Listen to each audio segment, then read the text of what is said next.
Good morning. Welcome to Abhinav Bharat morning edition.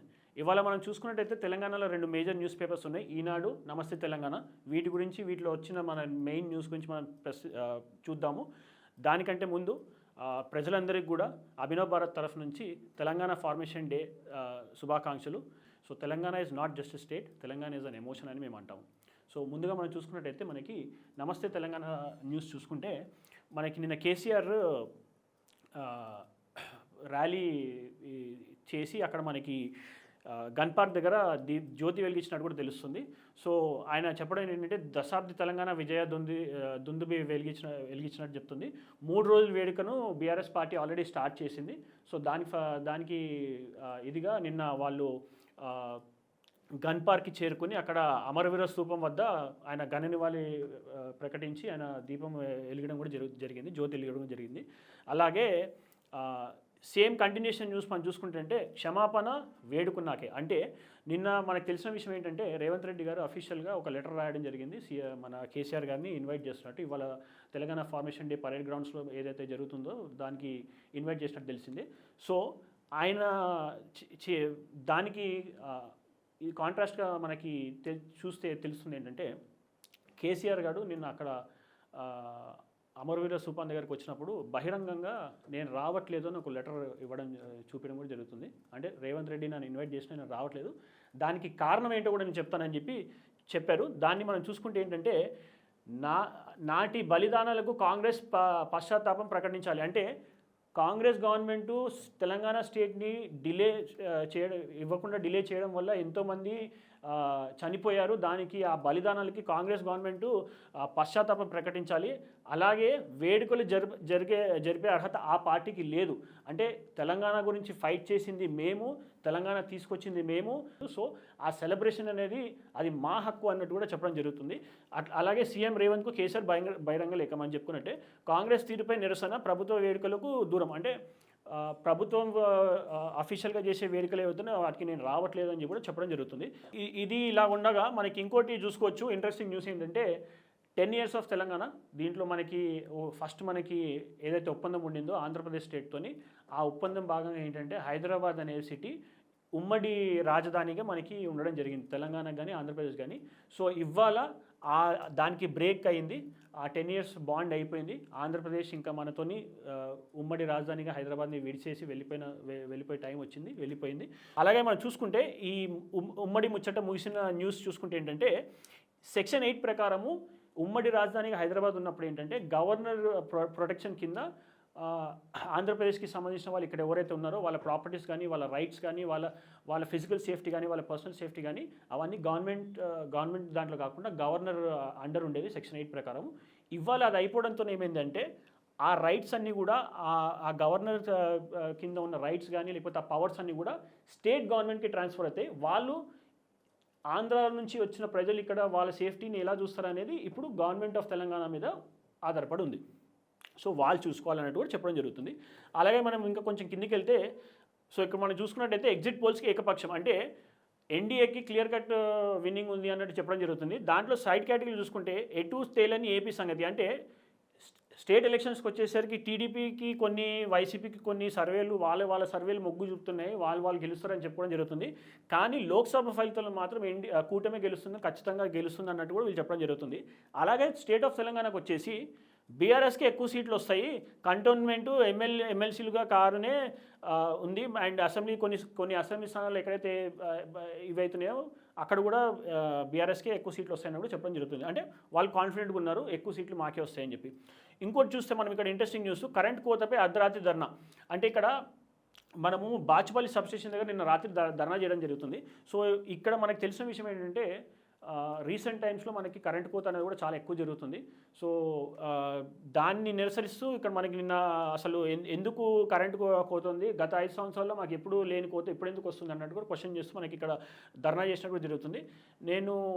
ఈ మధ్యన నేను పర్సనల్గా ఎక్స్పీరియన్స్ చేసుకుంటే ఏంటంటే ఏరియా ఆఫ్ అఫ్జల్గంజ్, మనకి అఫ్జల్గంజ్ ఏరియాలో గోషామల్ కాన్స్టిట్యున్సీలో ఆ ఏరియాలో ఎప్పుడు కూడా కరెంటు కమర్షియల్ ఏరియా అక్కడ ఎప్పుడు పవర్ పోదు. కానీ గత 1-2 వారాల నుంచి ఏంటంటే సబ్సిక్వెంట్గా ఓవర్ ది నైట్ కూడా కరెంట్ పోవడం కూడా జరుగుతుంది. సో దాన్ని మనం మాకు క్వశ్చన్ చేయాలి, అసలు ఎందుకు పోతుంది, అసలు అది కరెంట్ మనకి ఫ్లక్చువేషన్స్ ఎందుకు వస్తున్నాయి, ఎందుకు ఎంత ఇదవుతుందని కూడా మనం క్వశ్చన్ చేయాల్సిన పరిస్థితికి వచ్చింది. సో ఇంకోటి చూసుకుంటే ఏంటంటే చెప్పులు క్యూలో పెడితే విత్తనాలు వస్తాయా అంటే నిన్న జరిగిన ప్రెస్ కాన్ఫరెన్స్లో మనకి రేవంత్ రెడ్డి గారు చెప్పడం జరిగింది ఏంటంటే ఒక కంపెనీ విత్తనాలే కావాలంటే ఎట్లా, విత్తనాలు అనేవి మనము డిఫరెంట్ కంపెనీస్ కొనుక్కుంటాము. సో ఇప్పుడు ఫర్ ఎగ్జాంపుల్ మనం ఒక సిపియూని బిల్డ్ చేయాలంటే కంప్యూటర్లో ఒక్కొక్క పార్ట్ ఒక్కొక్క కంపెనీలో ఏది మంచిగా ఉంటే తీసుకొచ్చి మొత్తం ఒక సిపియూని ఫామ్ చేస్తాము. సో అలాగే విత్తనాలు కూడా ఏంటంటే ఏ కంపెనీ ఏ విత్తనం మంచి ప్రొడక్ట్స్ ప్రొడ్యూస్ చేస్తుందో అక్కడ నుంచి మనం తెచ్చుకోవాలి, కానీ అన్ని విత్తనాలు ఒకటే కంపెనీ నుంచి తెచ్చుకోవాలంటే కుదరదు కదా. సో ఇంతకుముందు ఏం జరిగిందంటే ఈ విత్తనాల కంపెనీలు కూడా వీళ్ళ పార్టీ శ్రేణులకు సంబంధించిందే, వీళ్ళ పర్సనల్ ఫ్యామిలీకి సంబంధించినలే కాబట్టి అందరి దగ్గర ఒకటే కొనేటట్టు చేస్తున్నారు. అట్లా కుదరదు, మనకి ఎరువులకు కొరతేమి లేదు, కోడ్ ఉండడం వల్లే గన్ పార్క్ నేను వెళ్ళలేదు, అమరవీర స్తూపానికి ముళ్ళకంచె వేసారని అన్నారు, ముళ్ళకంచె చేయలేదు, మీరు అందరూ ఓపెన్గా ఉన్న సీక్రెట్ మీరు అందరూ వెళ్ళి కూడా చూసుకోవచ్చు అని కూడా చెప్పడం జరిగింది. సో ఇక్కడ ఇంకొక మెయిన్ పాయింట్ చూసుకుంటే ఏంటంటే నిన్న కేసీఆర్ గారు గన్ పార్క్ వెళ్ళి అమరవీర స్తూపం దగ్గర దీపం పెట్టిన దాన్ని రేవంత్ రెడ్డి గారు ఏమని విమర్శిస్తున్నారంటే పాకిస్తాన్ స్వాతంత్రం వేడుకలు ఇండియా కన్నా ఒకరోజు ముందే చేసుకుంటాయి, సో ఈయన ఏమన్నా ఒకరోజు ముందే బీఆర్ఎస్ పార్టీ దశాబ్ది వేడుక ఎందుకు చేసుకుంటుంది, వీళ్ళు మనకి అపోనెంట్లా అన్నట్టు, తెలంగాణకి అపోనెంట్లా అన్నట్టు కూడా మాట్లాడడం జరుగుతుంది. అండ్ అందులోనూ అర్హులైన రైతులకి రైతు భరోసా మేము సాయం చేస్తాము. ఇప్పుడు ఇక్కడ ఈయన చెప్పడం జరిగిందంటే కాంగ్రెస్కు లోక్సభలో తెలంగాణ స్టేట్ ఆఫ్ తెలంగాణలో 9 నుంచి 12 లోక్సభ సీట్లు ఖచ్చితంగా మాకు వస్తాయన్న కాన్ఫిడెన్స్ కూడా రేవంత్ రెడ్డి గారు ఇక్కడ చూపించడం జరుగుతుంది. సో ఇది మనకి ఇక్కడ చూసుకుంటే ఇవాళ న్యూస్ నమస్తే తెలంగాణలో. ఇటుగా మనం ఇప్పుడు వచ్చేస్తే ఇటు ఈనాడు. సో ఈనాడుకు వచ్చేసి మనకి ఏంటంటే మెయిన్ ఎడిషన్ వచ్చేసి ఎన్డీఏ తీన్మార్, అంటే ఇక్కడ కూడా వీళ్ళు జరగడం చెప్తుంది. అంటే మనము చూసుకుంటే ఆంధ్రప్రదేశ్లో ఏ న్యూస్ పేపర్ అయినా సరే, తెలంగాణలో ఏ న్యూస్ పేపర్ అయినా సరే ఎన్డీఏ ఖచ్చితంగా 350 నుంచి 400 సీట్లు కొడుతుంది అనే కాన్ఫిడెన్స్ అన్ని న్యూస్ ఛానల్స్ కూడా చెప్తున్నాయి మనకి ఓవరాల్గా ఇది చూసుకుంటే. సో మనకి ఓవరాల్ స్టేట్లో ఇప్పుడు 6-7 విడతలుగా జరిగిన ఎలక్షన్లలో 59% వరకు మనకి పోలింగ్ జరిగిన దాంట్లో ఆ 59%లో దాదాపుగా 300 పైకి స్థానాలు ఇండియా అంటే కాంగ్రెస్ అండ్ కూటమి ఏదైతే ఉందో 200 లోపు స్థానాలు మాత్రమే వస్తాయి వాళ్ళకి అని చెప్పడం కూడా జరుగుతుంది.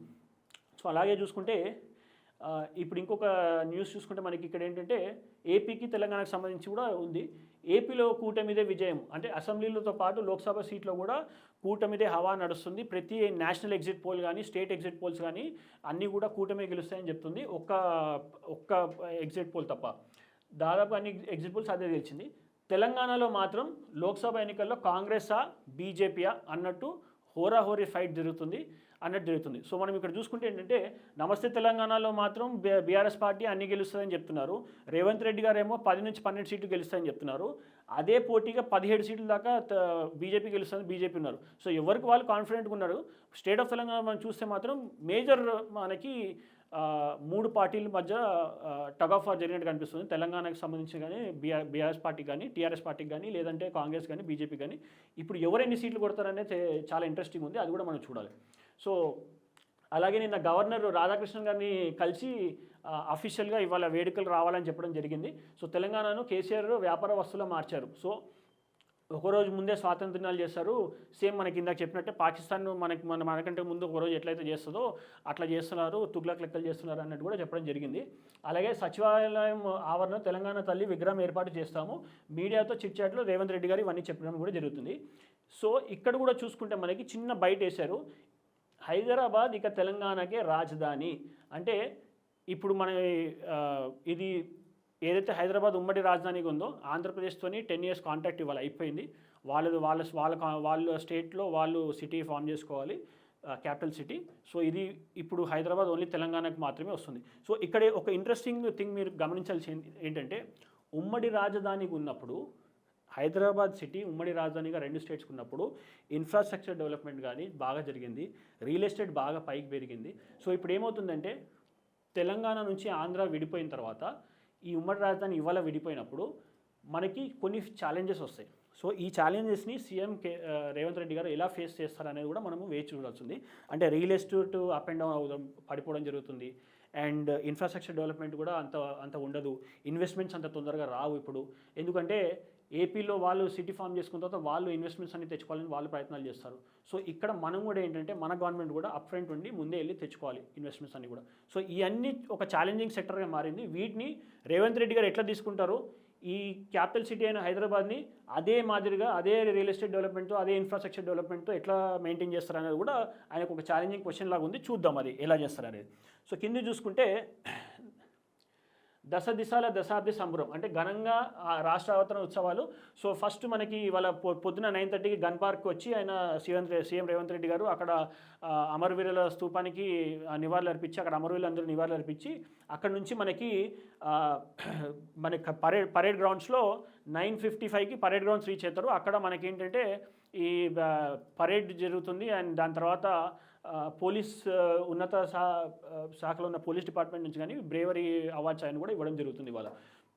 సో ఇంకోటి ఇక్కడ మనకి ఇదే చూసుకోవచ్చు. కేసీఆర్ గారు నిన్న గన్ పార్క్ వెళ్ళినప్పుడు ఆహ్వానిస్తే అవమానిస్తారా, వేదికపై నాకు చోటేది, ప్రసంగించే అవకాశం ఏది, మీ అహంకారం ధోనికి మీదే నిదర్శనని మళ్ళీ ధ్వజమెత్తడం కూడా జరిగింది కాంగ్రెస్ మీద. అంటే మీరు ఏదో నామకి వస్తే నన్ను పిలవాలి కాబట్టి నన్ను పిలుస్తున్నారు, నాకంటూ ఒక రెస్పెక్ట్ ఉంది, ఆ రెస్పెక్ట్ సంబంధించి కూడా నాకు మీరు ఇస్తలేరు, నేను స్టేజ్ కూడా షేర్ చేసుకోలేను, నన్ను మాట్లాడలేరు, నేను ఏదో చుట్టం చూపుకు వచ్చి వెళ్ళాల్సి వస్తే అట్లాంటి ఇన్విటేషన్లు నాకు వద్దు, నేను రాను, ఎందుకంటే ఈ తెలంగాణని నేను ఏదో నార్మల్గా అది ఇది మాట్లాడి తెచ్చుకుంది కాదు, నేను పోరాడి తెచ్చుకున్న తెలంగాణ, నేను లొంగేటోని కాదు వంగేటోని కాదు అన్నట్టు కూడా ఆయన ధోరణిలో మాట్లాడడం జరుగుతుంది. ఇక్కడ మనము ఒకటి గమనించాల్సింది ఏంటంటే కేసీఆర్ గారికి మర్యాదపూర్వకంగా రేవంత్ రెడ్డి గారు సీఎం పొజిషన్ నుండి ఇన్విటేషన్ ఇచ్చినప్పుడు ఆయన ఆ ఆలోచనను పక్కన పెట్టి, అంటే తెలంగాణకి నేను కష్టపడిన తర్వాత వచ్చిన తెలంగాణ పక్కన పెట్టి తెలంగాణ స్టేట్ని ఒక ఇంపార్టెంట్గా ఇది టాపిక్గా తీసుకుని ఆయన వచ్చి ఉండుంటే ఇంకా బాగుండేది, అది ఆయనకే ప్లస్ అయ్యేది అనే చిన్న అభిప్రాయ భావం నాకు ఉంది. సో అది నాకు అనిపించింది. ఎందుకంటే ఎంత ఏం చేసినా కూడా ఎండ్ ఆఫ్ ది డే ఈయన కానీ ఆయన కానీ ఫైట్ చేసేది, రేవంత్ రెడ్డి కానీ కేసీఆర్ కానీ ఫైట్ చేసేది తెలంగాణ కోసం, తెలంగాణ డెవలప్మెంట్ కోసం. సో తెలంగాణ ముందు మనం చిన్న, మన అహం చిన్న, మన గర్వం చిన్న, మనం అన్నీ చిన్న అనుకుని ఆయన వచ్చి ఉంటే ఆయనకే ప్లస్ పాయింట్ ఏది, అది బాగుండేది అనేది నాకు అనిపిస్తుంది. సో ఇంకా కిందికి మనం చూసుకుంటే కేరళ కిడ్నీ రాకెట్ సూత్రధారి హైదరాబాద్లో అరెస్ట్. సో ఆయన తప్పించుకుని హైదరాబాద్ రావడం జరిగింది, ఆయన అరెస్ట్ చేయడం జరిగిందని చిన్నది వేశారు, బినామీ ఖాతాల్లో వేశారు. సో మనకి ఈ న్యూస్ తెలిసిందే ఏంటంటే గొర్రెల పంపిణీ పథకంలో 700 కోట్ల దాకా అవకతవకలు జరిగినాయి. దానికి సంబంధించి తలసాని శ్రీనివాస్ యాదవ్ ఆయన మనిషిని ఆయన కూడా అరెస్ట్ చేయడం కూడా జరిగింది. సో దాని గురించి కూడా న్యూస్ వేయడం జరిగింది. ఇది ఎట్టి పరిస్థితుల్లో బయటికి తీసుకొస్తాం, ఎవరున్నా కూడా వాళ్ళు కాన్సిక్వెన్సెస్ ఫేస్ చేయాల్సిందే అన్నట్టు కూడా చెప్పడం జరుగుతుంది. అలాగే మహబూబ్ నగర్ ఎమ్మెల్సీ ఉప ఎన్నిక ఓట్ల లెక్కింపు నేడే, అంటే ఎమ్మెల్సీ ఇది కూడా జరిగింది. అది 2 days ముందే, అంటే ఎలక్షన్ కౌంటింగ్కి 2 days ముందే ప్రియర్గా ఇవాళ లెక్క చేసి ఎమ్మెల్సీ ఓటు ఎవరు గెలుస్తారని చెప్పడం జరుగుతుంది. అలాగే మనం ఇంకోటి న్యూస్ చూసుకుంటే అంటే నేటి నుంచే మెరుపులు మేలు, అంటే ప్రపంచ T20 అంటే మొన్నటిదాకా మనకి ఐపీఎల్ మన సెంట్రల్ ఐపీఎల్, ఇండియన్ ఐపీఎల్ అయిపోయింది. ఇప్పుడు ఏంటంటే ఇంటర్నేషనల్ ఐపీఎల్ స్టార్ట్ అయింది. దీంట్లో కొత్తగా 20 టీంలు డిఫరెంట్ కంట్రీస్ నుంచి రావడం జరిగింది. సో ఆసక్తికరంగా ఉంది. వాళ్ళు ఎలా ప్లే చేస్తారు, వాళ్ళని ఎక్స్పీరియన్స్ క్యాండిడేట్ అయిన మన వాళ్ళు ఎలా ఫేస్ చేస్తారు, ఎలా నెగ్గుకొచ్చి కప్ గెలుస్తారు అనేది మనం చాలా ఇంట్రెస్టింగ్గా జరగబోతుంది. మ్యాచెస్ కూడా చూడాలి. సో ఇవాళ చూసుకుంటే మనకి ఈనాడు కానీ నమస్తే తెలంగాణలో కానీ వచ్చిన ప్రైమ్ న్యూస్లు ఇవే. నాయకులారా, మీ పనితనం మీ అధినాయకులకు తెలియజేయాలనుకుంటున్నారు. ప్రజలారా, మీ సమస్యలను మీ నాయకులకు తెలియజేయాలనుకుంటున్నారు. ప్రజా సమస్యల పరిష్కార వేదిక మీ అభినవ్ భారత్.